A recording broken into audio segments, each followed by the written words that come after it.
Hey folks, it's Tommy Jackson again with another early access video for Mordheim City of the Damned. It has been a while since my last video, but I've finally gotten around to putting one together and there have been enormous changes, including this new map we're looking at. Now, if you've been playing the game, you're familiar with it, but if you're not, this is the statue of Count Gotthardt, and it's basically a giant bullseye. I mean, as you can assume, it's based around a giant statue in the middle of the map, and there's basically two concentric rings of buildings around it.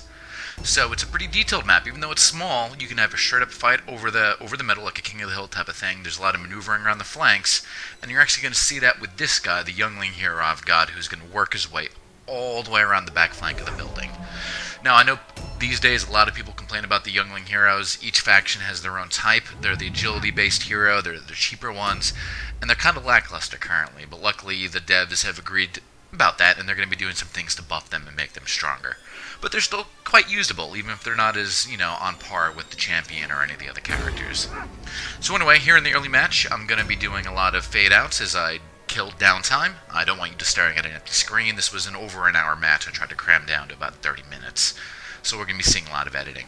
And all you're really going to see is me moving my guys into position. Now, you can fight around the outside of the ring. That's why I'm leaving this guy in the back. He's got enough movement to run to the front again, or to overlook the middle if he has to. And he's basically there to just keep an eye on it and make sure the enemy's not moving around like I am with my youngling around the other flank. The rest of it, is just moving boys up, so there's not a whole lot to talk about until we get down to the fight, so I'll let you watch for now.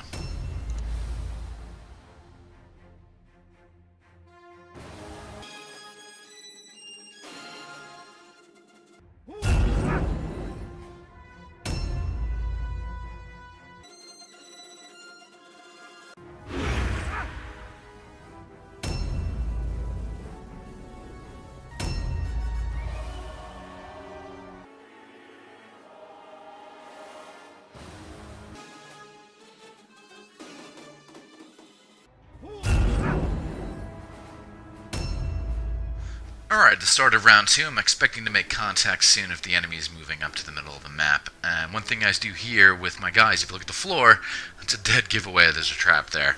That's one of the poison traps. So this is something you should be doing yourself a lot, and I always forget. Use perception. You see how it outlines the trap? So rather than going through there and hitting myself, I get to move around the flank. So, yeah, perception is actually pretty useful, folks. You might want to use it every now and then. Over here, we see the youngling who's continuing his long trek around the circle, and he's almost exactly at the bottom, so it's pretty apparent the enemy has not come this way. Now, I have played this map before and moved everybody around the flank and come through the buildings. That's a great surprise, but with this many archers and I'm playing a ranged heavy merc band, I'd rather take advantage of these awesome ruined buildings. There's very few ways to get in and out. They all do interconnect, so you can move around the flank, but you can set up a lot of traps and dead zones, and obviously my opponent's not going to be trying to fight me there. He's not an idiot. So I'm going to have to go take over the middle of the map a little bit. But with those commanding positions in the building, I should be able to do some damage. Alright, now we see the first signs of the enemy. So it looks like we're going to be making contact in the middle of the map. Nice aggressive play. And I'm actually playing one of my fellow gentlemen of Mordheim. Gentlemen of Mordheim is a Steam group started up by a crazy Brit by the name of Starkfield. And it's basically the group right now for Mordheim. So if you're looking for games and you can't find anybody, join that group, friend a bunch of the guys, and you'll have no problem fighting matches. I'm fighting a guy called Gotthardt right now, and we have kind of polar opposite teams. I mean, beyond the fact that I'm mercenary with heavy shooting and he's sisters with no shooting, he's taking a very fast, light armored approach while I have a very defensive, slow group based upon heavy armor, good defensive skills, and doing most of my damage with ranged shots and spells. So we're going to have good contrasting styles here. Now, at the beginning of the match, I didn't know what he had, so you're going to see some moves that will be interesting, showing me, not really understanding exactly what it means to have a very mobile sisters team. At any rate, I'm beginning to set up in the middle of the map. He has not moved up here yet. I have the initiative advantage for at least this portion of the game, and I'm going to take advantage of it by putting my nice defensive guys into a good guard position in the middle. So if he wants to move up to the middle, I'll be able to hold him in place and then shoot the hell out of him. Or so the theory goes. We'll find out. From previous videos, I've actually have a lot of distaste for range. At this point in the early access, over 6 months in, it's definitely at a good spot now. Range is not overpowered. You might even make an argument it's a little bit underpowered with the capabilities of magic and melee, but I think it's in a really good spot. You're going to see, here, it's going to be very useful, but it won't be as devastating as it was in the past. Well, that first shot is a straight up miss, but that's okay, because that means I have range on the middle now. And here come my first ambushes to tie him down. Now, these guys, like I said before, are built heavily around defense, and if you noticed, the leader before was casting an ability called Combat Savvy. Basically, this makes me be harder to hit. You really see it pay off here, as my guy hits his girl, I should say, every single time, while he's having a whole lot of trouble hitting me. So one thing you're going to learn about this game is if you're trying to play for a lot of things, whether it's defense or crit or whatever you want to do, specialization is always key. The more resistance you stack on, the better it gets. The more armor penetration you stack, the better it gets, and so on and so forth. Anyway, I should be picking up at this point just how fast and mobile his guys are. I mean, that one here ran all the way up from the line of buildings, engaged in combat for a little while, and then fled away and was able to get back to the buildings again out of line of sight. So that just really has not dawned on me just yet how mobile this force is. And he's going to use it to great advantage later on because, you know, range units and mages are pretty soft and fragile. And if you can get to grips with them, they're going to go down super, super fast and not be able to do the damage they need to make, you know, their value worth it. So in the beginning here, you know, I've got a nice defensive line. His goal is going to be to crack that line, while my goal is going to be trying to pin him into position. And that's going to be a lot harder than I expected to be.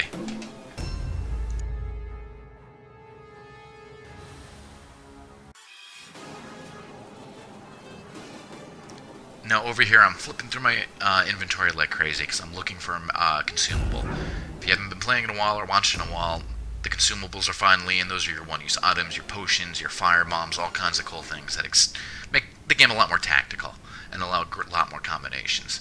Particularly, I was looking for the thing called a talisman, which gives him magic resistance, because up there and exposed, I know what's going to happen. I'm going to be eating freaking comets from the sister left and right. Didn't equip one on him. But I decided to leave him out there. You know, he's tough. He can take some hits. And in the meantime, I'm going to use my wizard, actually, to track down and find where his casters are. And there's one right there. I can see you through the window, lady. So she's going to start eating some lightning bolts herself. As I was indicating before, he's got a very fast band. His damage is really going to be focused in his casters. Everything else is annoyed, a hunt and peck, while the casters do the killing blow. He's got at least 2 of those purifiers. He's going to be tossing comets around. So the sooner I can put some damage on them, the better. And that's really what I do here with my wizard. Toss around a couple cursor busts too, because with that longbow here that we saw in the back before, the longbow's got no armor penetration. Even though I'm ruining it up to do so, the less armor, the better. It does a lot of damage if they don't have any armor. If the enemy's wearing cloth, or I can cast that debuff on it, you'd be amazed, possibly, about how much damage a humble longbow can do. Really, really effective. So yes, range is still powerful, but at least it's not so overwhelming as before. And if you focus on a pure range warband, you're just going to lose. Especially if you notice that girl ran across over a quarter of the circumference of this thing. I mean, that is some speed. It still hasn't dawned on me yet, as we're going to see I make mistakes left and right. But now begins the comet abuse. These girls are going to stay at long range and toss these things like Cuban prospects tossing fastballs. And there ain't much I can do about it other hope then for failures like that. Looks like he's also been spec'd out to ignore magic resistance, so the only thing that's going to happen is that he could straight up fail the spellcasting ability. Since I did not take that talisman with a nice 45% magic resist. So, my nice tough hero here, the champion, is just going to get snot punched out of him. All I can hope for is some lucky curses like that, but that one's not going to stop him from casting very much. And I also do like his build on his purifiers. He's put another skill on them, which is it's a peer of Combat Savvy. Combat Savvy was that thing my leader was doing to make my guys tougher in close combat. He's got something called Scout's Advice, which makes you harder to be hit by shooting. Obviously, that's essential against my warband. So we're going to see sometimes here it's really hard for me to get some shots in. He's not using Divine Revelation, and that's a mistake he made in this game. In the later match I played against him, he started using it heavier and really shut down my shooting. But when you combine it with the skills and the spells, you can really counter any kind of build the enemy has. Speaking of a counter, my youngling now is obviously in a great position. Still don't quite have the distance to reach. I suppose I could, but that would leave him to getting exposed and getting ganged up. And he's a glass cannon. If you're looking at his stats on the left, he's got no hit points.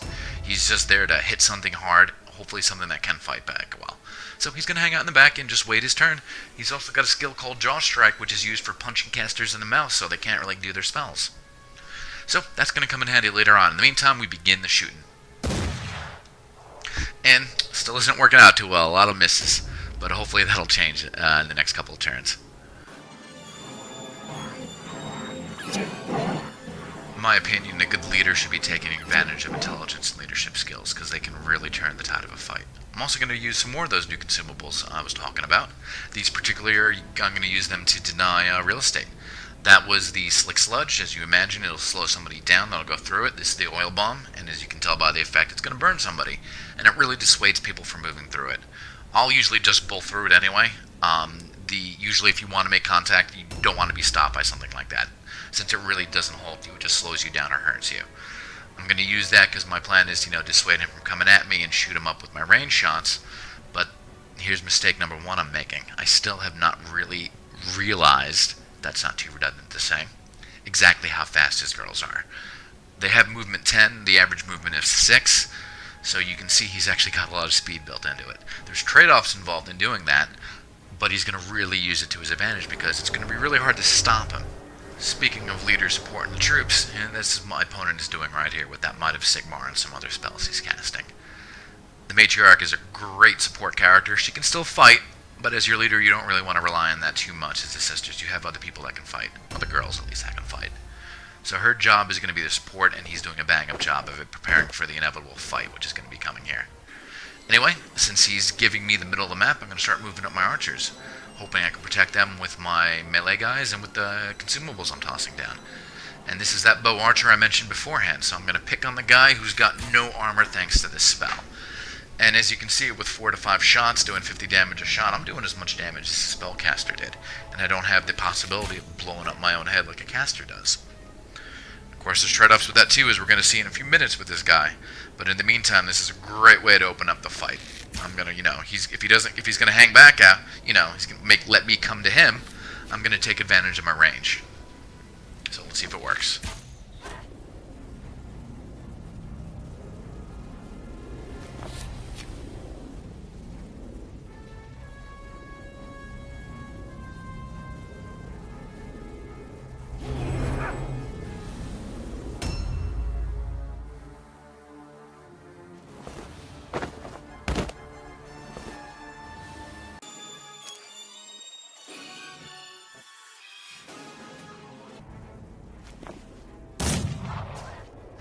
Yeah, handguns are pretty damn good too. 77 damage is nothing to be sniffed at. And the build I use these guys is that they actually have the possibility of getting even 2 shots a turn. They take a little damage doing it using Adrenaline Rush, but 2 handgun shots with high accuracy is pretty damn devastating. I mean, look at this. 70-something damage every shot. I don't have the mobility to get the 2 shots off because I have to spend points to reload, which I just don't have. But, as long as I got the middle of the map, hopefully next turn I'll be able to start really laying down the heat. It's time to get this party started. He's playing hide-and-go-seek with me, and I'm tired of it. I want to force him to engage and hopefully keep the pressure off my softies in the back, so I'm going to start sending in my warriors.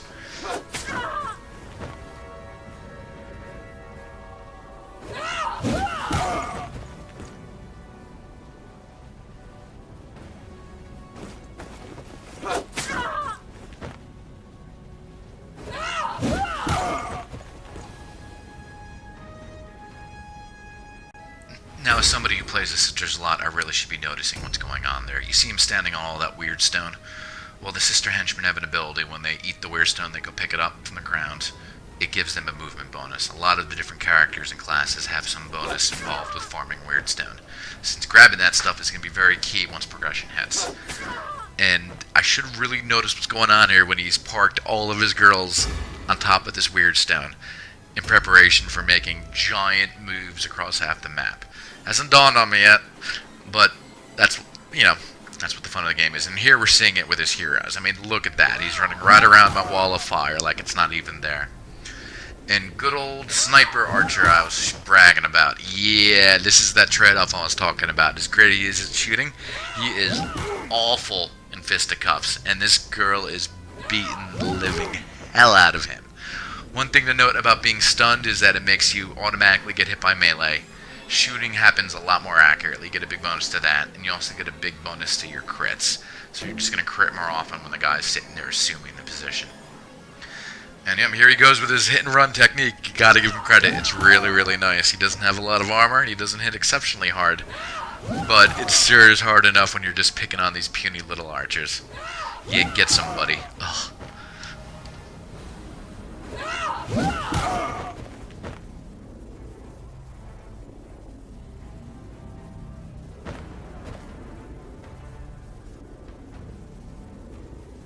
And yep, there she goes again. Just she has enough maneuvering and maneuverability to get the hell out of range and hide in the buildings again, using them to my advantage. Fortunately, there's plenty of windows and broken walls on those buildings, so you better hide well, sister. That's all I gotta say.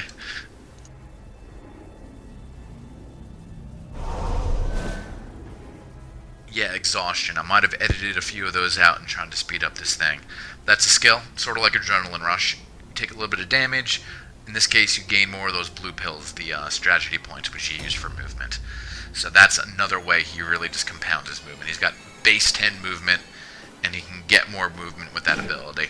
It's just a great build. Alright, now we're getting down to some tactical decisions. He's taking advantage of a technique called counterattack, where you don't strike the enemy, you wait for them to attack you, and then retaliate. There's some good advantages with that, namely you can avoid the person's defensive stance. Since you're not hitting them in your turn, forcing them to attack in theirs, you can only have a defensive stance up at the end of your turn. It ends your turn when you assume it. So he's basically bypassing it. The trade-off is, of course, is that you don't get to attack. You don't get to pick your attacks. So they can determine, who fights. They can just ignore the guy sitting there and he's basically wasted his turn. Or they can say gang up on somebody and take advantage of focusing their fire. So not attacking and relying on counterattack has its advantages. For delaying tactics, it's a great move on his part. I'm going to try and go against it as much as possible by focusing my attacks and limiting his retaliation. But in the meantime, he's gotten his first kill, the first kill overall in the match by my superhero, Archer. That was a guy I was going to rely on to really do a lot of the hurting, and he's basically dead after only getting one turn of attacks. So kudos to my opponent for great maneuvering. He just walked right into the middle of my line and killed him like it was nothing. Alright, now, as you can tell, my champion is clinging to life. He pops a healing potion there, yet another new consumable. And since this girl's already moved, she basically delayed, because I think what her plan was that he was going to wait until he killed my archer, and then when this person moved again, just run her away. So you don't have to disengage, you don't have to flee or anything like that. You just walk away. Doesn't work out for him here as my champion gets to go first, and since he's got nothing to retaliate with, I'm just going to kill him. Champion still misses a lot for freaking 86% hit chances, but, he's clinging there barely alive, so it makes sense fluff-wise, even if the math is not with me. But hey, that's RNG for you. Sometimes it works for you, sometimes it don't. Anyway, on to round 3, and we're back to hunting and killing his casters with mine. And this girl is exposed, and she's low enough here on health where I can finish her off. Now, if you look at her debuff panel on the right, you might have to pause it and rewind to get a good look at it, but she's got exhaustion, which is what we talked about before, where she's going to take damage at the start of her turn for the extra movement. She's also got a poison on her from a trap, so as long as I get her low enough, she's just going to die. And if you look at the initiative bar on the top, she's going in a couple turns, so before you get the chance to heal her, she's going to drop dead. I have to, however, do enough damage for that, and to do so I use a combination of abilities on this guy, Introspection and Adrenaline Rush, to get just enough of these red points, offensive points as they're called, to get a 4th lightning bolt off. And it does, it works. I knock her down to the point where she's just going to drop dead in her turn. Trade-off is though, I don't really get to run away very far. And we've been talking over and over again, or at least I've been talking about it, how great his movement is, Still hasn't dawned on me yet while playing the game just how good it is. So I might just, be ending up trading a wizard for a wizard. This isn't chess, sometimes trading pieces doesn't work. Anyway, his guy drops dead as we see from the damage, so at least it works out so far. No matter what happens to my wizard who's sitting there exposed in the middle, hey, at least he got somebody. And now he gets his. Alright, now he's got nothing to do but endure a bunch of comments. On the bright side, though, he's not finishing off my champion. So that's one little stroke of luck.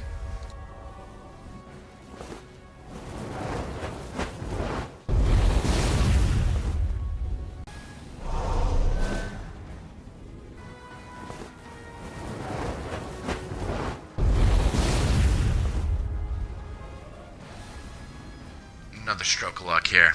You see where he's running to? Trying to hide his caster in the back, making sure she doesn't get hit by fireballs anymore? Yup. Coming to my pantry said the spider to the fly. My mage hunting hero is in just a fortunate position. This is blind luck, but, luck. You take your luck when you get it. So this is a great fight for me. He's seen there's that draw strike I was talking about. That's really going to prevent him from casting spells. He just runs the risk of getting a miscast too easily. So Good, this is his second Comet Tosser. If I can take her out, my chances of winning this game go through the freaking roof.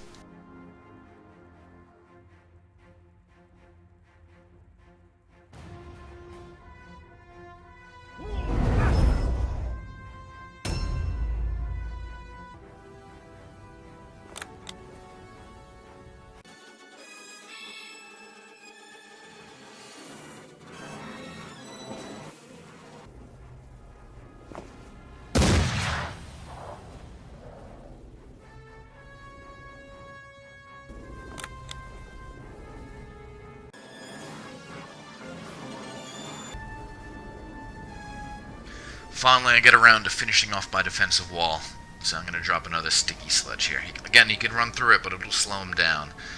Something I should have done a while ago, you know, before he killed my other archer, but hey, better late than never, right? Maybe not, but I'll just pretend so. Alright, speaking of counterattack, when this girl ran up, she went into counterattack pose. You know, he didn't burn any of his action points. So he gives up the initiative. Here it was a bad choice to do that.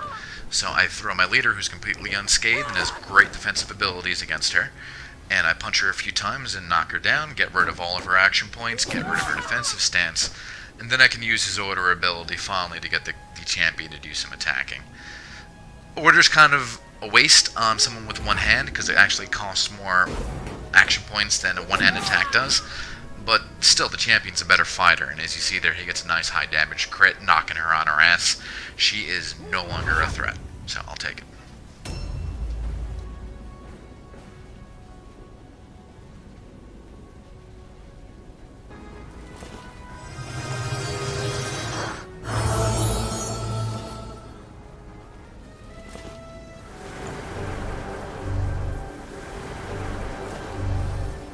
Without even engaging directly in the fight, that caster basically just put the advantage in his favor.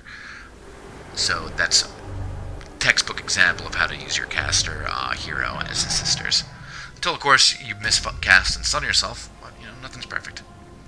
Alright, now finally, with my guys in the middle of the map, I don't have to move far. I'll be able to get 2 shots a turn.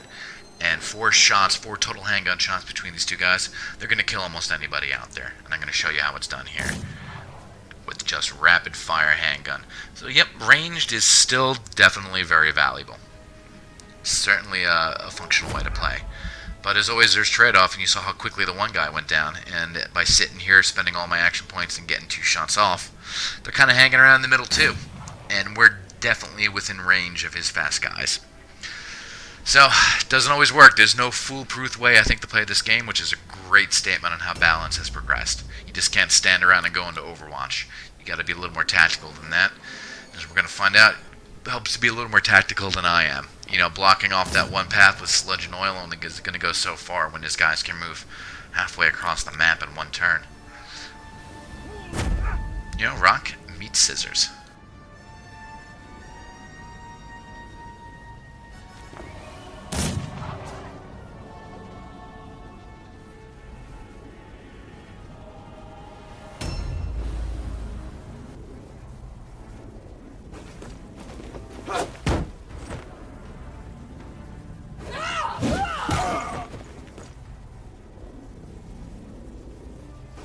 Yeah, one thing that's key for me to do here is that since he's doing a counterattack method, which again is great, he's ignoring my defensive stances, and I have to attack through his if I want to fight.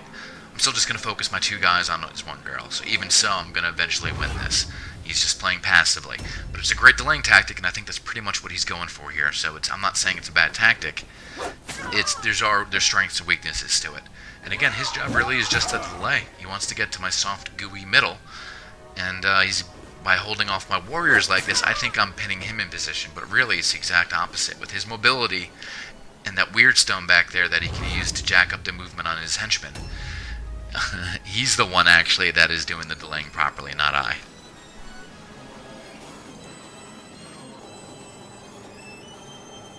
Because as you see, that guy ran from clear across from that building all the way behind our lines, right around my warriors, and yeah, he's already in my midst. And look how damaging. I mean, those hammers were doing like 25 to 35 damage maybe against my armored dudes. Against an unarmored guy, I mean, yep, bang. I have nice initiative on my caster. He's a great spellcaster. But if anybody gets up to him, a wet fart will kill him. And the Sister Superior, she hits a little bit harder than a wet fart, we'll say.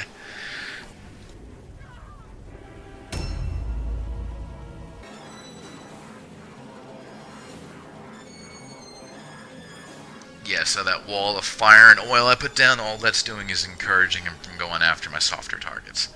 So not exactly a good plan there, Stymie.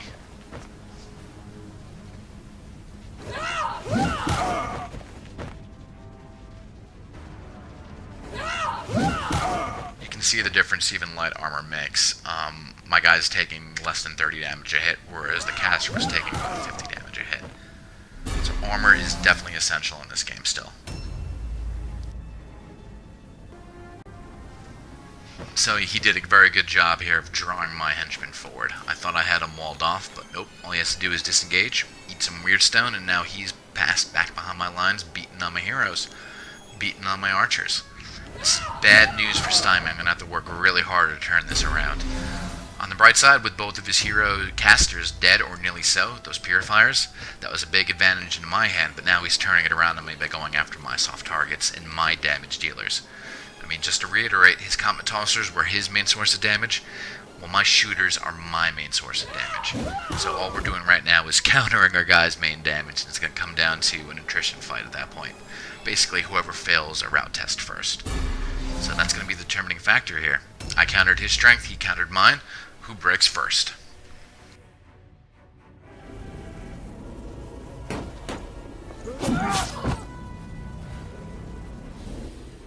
Champion gets a little more revenge there. He's been getting beat up, now it's time for him to give some.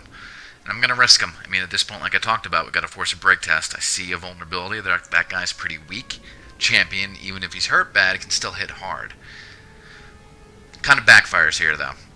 I mean, if he makes a parry, he's going to be able to counterattack me, and I'm just fortunate, as happens right here, that he doesn't kill me outright. And I get a few more attacks in, and even with high percentage hits, the luck just isn't with the champion. He's probably still dazed from taking all those fastballs to the face. So, not too surprising. And if I lose this guy, I'll probably lose enough morale to break, so gamble did not pay off. But on one side it does, because now that I've got his casters tied up, this is his last comet tosser. Only way he's going to kill my guys in close combat, and with 3 parries and great defense, that's a pretty tall order. He's going to have a hard time just getting the one hit he needs to kill. Again, counterattacking. He's doing that. I was in sidestep stance, that gives me 3 dodges. His purifier had little chance of getting any damage through that. And since, my job is to kill him more than he needs to kill me at this point, he's got nothing to do but, wait there and let me come to him. So I have to play in those hands, and this is actually a very excellent use of counterattacking. Because he gets his defensive stances, I don't get mine. If I wasn't in a hurry to win the game, I could just sit there too, hit him with a draw strike, and then no more attacks. And the longer it drags out, the better. I mean, his purifier is more valuable than my youngling. But no, not with my champion about to go down, not with my archers being tied up. I gotta get the kill here. And I don't quite get it. So what I do at the end there, though, is I take that consumable to give me more initiative. So even though next turn he would normally go first, I'm going to go first and finish him off. So that's why I didn't even bother with the draw strike. I just went for as many attacks as possible. Anyway, got to finish off that damage girl. So Mr. Sharpshooter's going to do his part. And then he's going to get the hell out of dodge because he's been watching what's happening to his peers. He does not want to be next. So run away, buddy.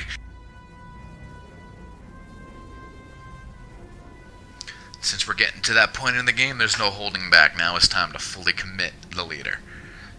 He's not the hardest hitting guy I've got, obviously, but he still is great defensively, and he's in great shape. He hasn't even been hurt yet. So it's time to commit him fully to the game. And if my opponent wants to win this game, he's going to have to do the same with his leader.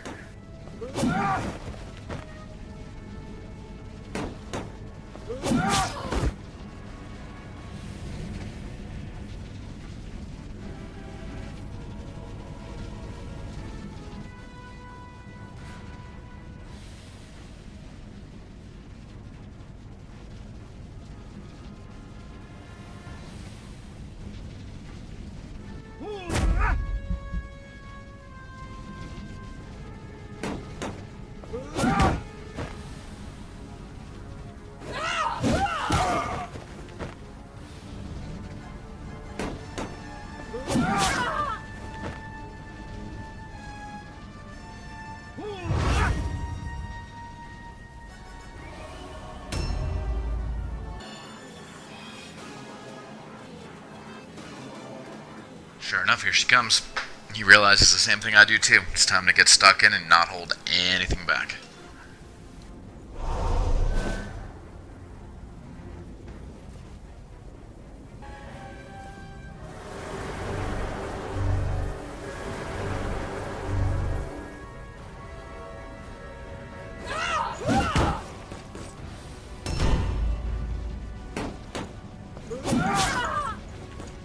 This, however, is my guy's element. The champion is just a beast in close combat, and he's got great defenses, so it's going to take a little more than her. What I do have to worry about, though, is if you look at the initiative ladder, after a couple more of my guys go, he's going to have a bunch of consecutive turns with which to finish him off, and now my guy's only got one parry left out of his 3. So, looking grim again. Now I'm realizing that I might actually still lose this game, even though I hold the advantage momentarily.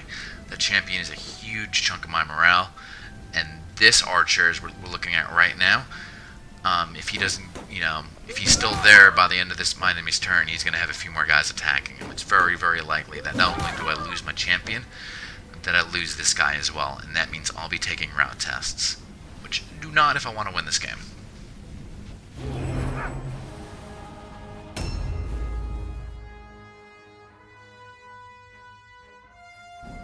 And that's what's driving my decision here. I mean, as we spoke about before, my youngling's going to go first next turn and finish that purifier off before the purifier gets a chance to do anything. I don't know if I have that long to wait. By next turn, I could already be taking route tests and have lost the game. So with as low health and badly hurt this purifier is, I go ahead and do it. Doesn't matter if this guy's away from the fight. He's also blocking off my youngling from using that doorway to get into the rest of the fight.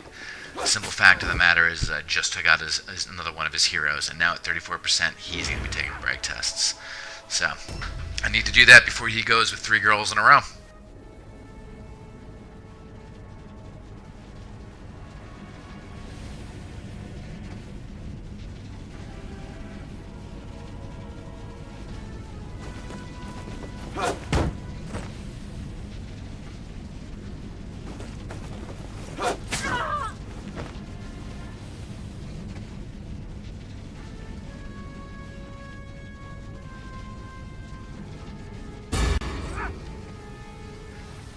Luck is with me and the gamble pays off, and he fails his route test. So that was actually a very close game. I ended up playing the same warband a couple days later. I tweaked mine a little bit, and he actually ended up winning. I knocked him down to 7% morale. In that case, he didn't fail his morale test and was able to win the game. So I hope you all enjoyed it. Thanks, Ghetto, for a great game, and I'll see you all in the city. Oh!